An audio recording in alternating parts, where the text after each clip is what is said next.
That's really like the only solution. Yeah, if you can scrape some money together. Yeah, it's also true.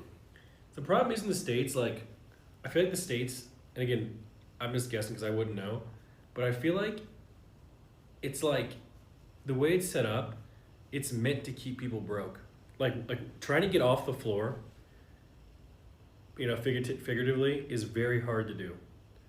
But once you like break away from the floor, because I remember a time where a buddy of mine, he didn't have a lot of money, and he was working a job, but he couldn't afford car insurance. So he was driving his car to go to work so he could make money, got pulled over, didn't have car insurance. They took away his license. Wait, you cannot drive without car insurance in the US? Yes. So he was trying to make enough money so he could afford all these stuff. So they took away his license, and then he had court bills he had to pay. But how can you pay the fucking bills if you can't get to fucking work? Ooh. So then he was like, fuck it, I'm gonna drive without a license and insurance because I gotta make money. He got pulled over again, threw him in jail. Damn. And the thing is, no drugs, no crime, just trying to get to work. The system is really meant to keep people down. It's quite sad.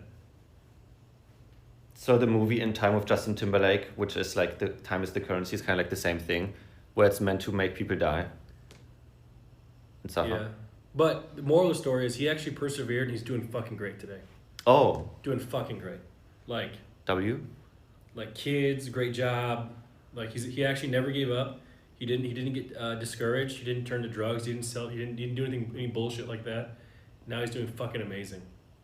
To be fair, I feel like, speaking of systems, because like countries in Europe, like Germany, for example, are being praised on like, oh, you have it like so good there with free insurance, this and that, and like the system is supporting you. But if you really wanted to pick and choose, do you get a job that isn't paying too well? Or are you just like getting all the extras from the government? It actually makes more sense to not work and just sit on your ass than work. Well, what do you think all the European WoW players in like the guild called Apes did? They just collected welfare and played classic WoW all day. So they were playing WoW, bragging that they're not working. Yeah, 100%. Yeah. Bruh. They did, and guess what? They were the best guild. False Arther. Okay, here's the thing: you must have worked at some point, but you literally like you won't end up on the streets just like that. Listen. You want to hear? No one's gonna believe me when I say this.